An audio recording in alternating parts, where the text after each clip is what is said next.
Hello students, कैसे हैं आप सभी। आई होप कि आप सभी स्वस्थ होंगे, खुश होंगे और पढ़ाई भी कर रहे होंगे। तो चलिए आज की वर्कशीट को शुरू करते हैं। आज की वर्कशीट क्लास 9th की वर्कशीट नंबर 6 है। 19 अप्रैल 2021 की वर्कशीट है और आज की जो टॉपिक है वो है यौगिक और मिश्रण। ठीक है, यौगिक और मिश्रण के बारे में जानेंगे। ये काफ़ी कन्फ्यूजिंग रहता है बच्चों के लिए, लेकिन आज आपकी कन्फ्यूजन भी दूर हो जाएगी। ज्ञान ने पूछा, जिज्ञासा दीदी, तत्वों के बारे में हमने जान लिया है, लेकिन अब यौगिक क्या होते हैं। तत्वों को हमने जाना कि जो तत्व होता है वो किसी एक तरह के परमाणुओं से ही मिलकर बना होता है। इसको आगे हमने ब्रेक नहीं कर सकते, हम इसको तोड़ नहीं सकते। ज्ञान, यौगिक पदार्थ शुद्ध होते हैं।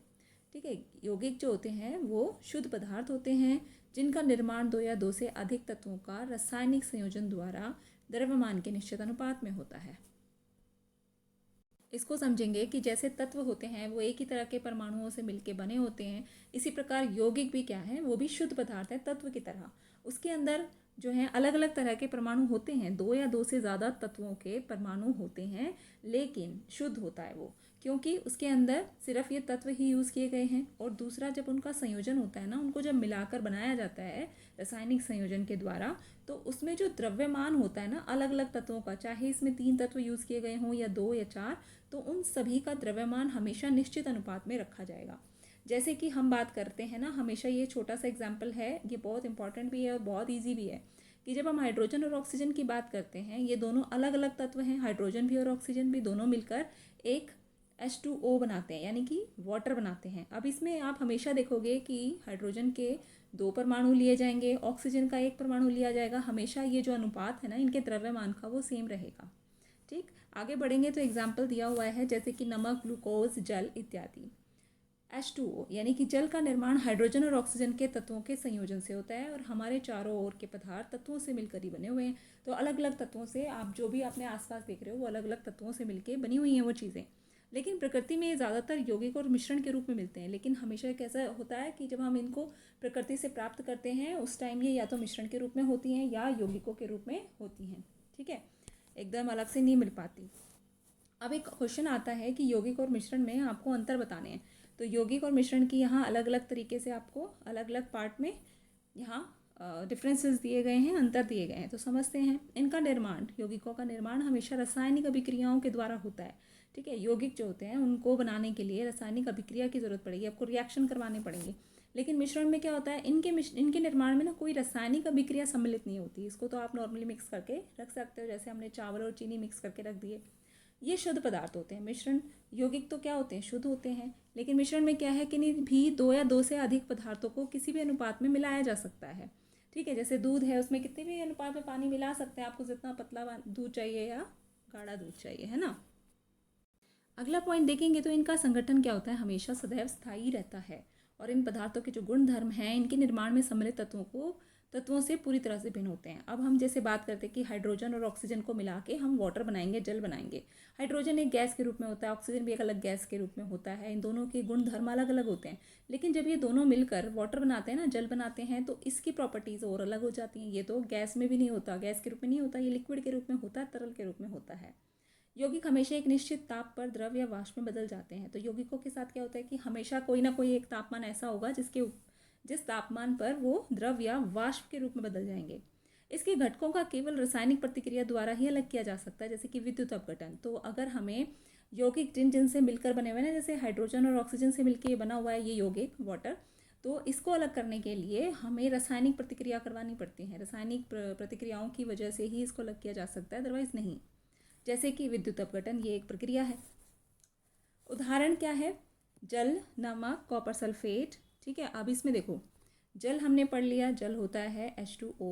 फिर आ गया नमक, नमक क्या होता है NaCl, ये भी एक यौगिक है। फिर कॉपर सल्फेट आ गया, तो CuSO4, ये कॉपर सल्फेट है। फिर कार्बन डाइऑक्साइड है, तो CO2 कार्बन डाइऑक्साइड है। और मीथेन क्या होता है, CH4। तो ये सभी क्या हैं, यौगिक हैं। इनके अंदर जो यूज़ किए गए हैं तत्व वो आप देख सकते हो, इसमें हाइड्रोजन ऑक्सीजन, इसमें सोडियम और क्लोराइड, इसमें कॉपर और सल्फर और ऑक्सीजन। और CO2 में आप देख ही रहे हो कार्बन और ऑक्सीजन, और इसके अंदर कार्बन और हाइड्रोजन। ठीक है, इनसे सबसे मिलके इनका अनुपात जो है ना वो हमेशा सेम रहेगा, वो इसी अनुपात में इनको जोड़ा जाएगा, तभी हमें यौगिक मिलेगा। मिश्रण के बारे में भी देख लेते हैं बातें। तो ये एक अशुद्ध पदार्थ होता है, ये शुद्ध नहीं होता।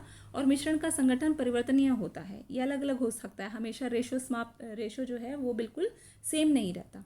जो इनका अब रेशो का मतलब क्या होता है, अभी हम बात कर रहे थे कि इनमें जो भी इसके कॉन्स्टिट्यूएंट होंगे, जो भी इनमें चीज़ें मिलाई जाएंगी यौगिकों के अंदर, तो उनके संयोजन में हमेशा हमने क्या देखना है, उनका अनुपात स्थिर रखना है। 2 हाइड्रोजन 1 ऑक्सीजन तो हमेशा सेम ही रहेगा। लेकिन मिश्रण के केस में अलग अलग हो जाता है, तो मिश्रण समांगी भी हो सकते हैं, विषमांगी भी हो सकते हैं। जैसे कि दूध हो गया और हवा हो गया, एग्जाम्पल हैं इसके। मिश्रण में उपस्थित तत्व और यौगिक अपने अपने गुणधर्म दर्शाते हैं। फॉर एग्जाम्पल, अगर हमने एक मिश्रण बना लिया चावल और चीनी का, तो उसमें चावल का टेस्ट भी आ रहा है और चीनी का भी आ रहा है, तो यहाँ गुणधर्म दिखा रहे हैं वो अपने, तो दो सबके अलग अलग गुणधर्म नज़र आएंगे। उसके अलावा इसके घटकों को भौतिक विधियों के द्वारा हम अलग कर सकते हैं, जैसे कि आसानी से हम बीन कर, जैसे कि चावल और दाल है, उसमें से दाल के दाने हम अलग कर सकते हैं। कुछ चावल के दाने हैं, कुछ दाल के दाने हैं, तो उनको अलग अलग करके कर तो सकते हैं, टाइम बहुत ज़्यादा लगेगा, लेकिन अलग कर सकते हैं उनको।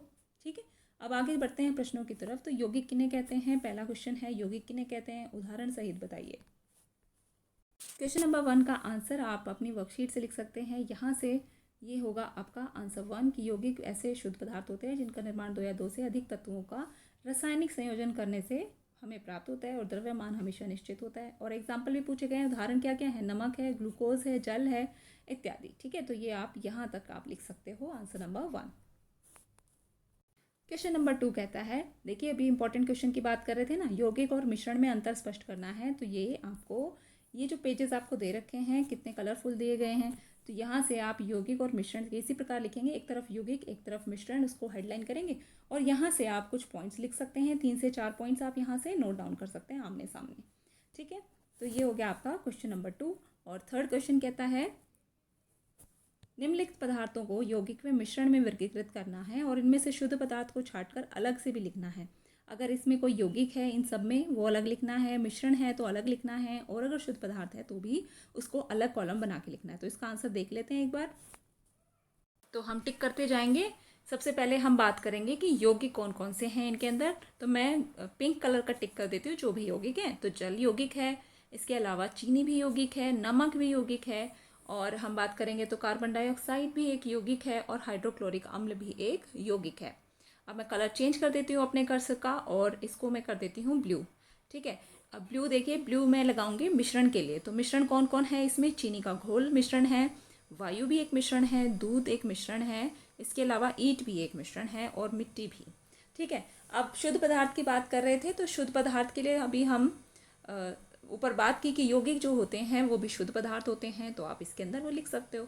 तो ये थी आपकी आज की वर्कशीट। अगर पसंद आई हो तो ज़रूर लाइक करना और चैनल को सब्सक्राइब कर लेना। मिलते हैं आपसे नेक्स्ट वर्कशीट की वीडियो में। तब तक के लिए आप अपने वर्कशीट को कंप्लीट करिए, और आप मुझे टेलीग्राम इंस्टाग्राम पर भी फॉलो कर सकते हैं। Thank you for watching.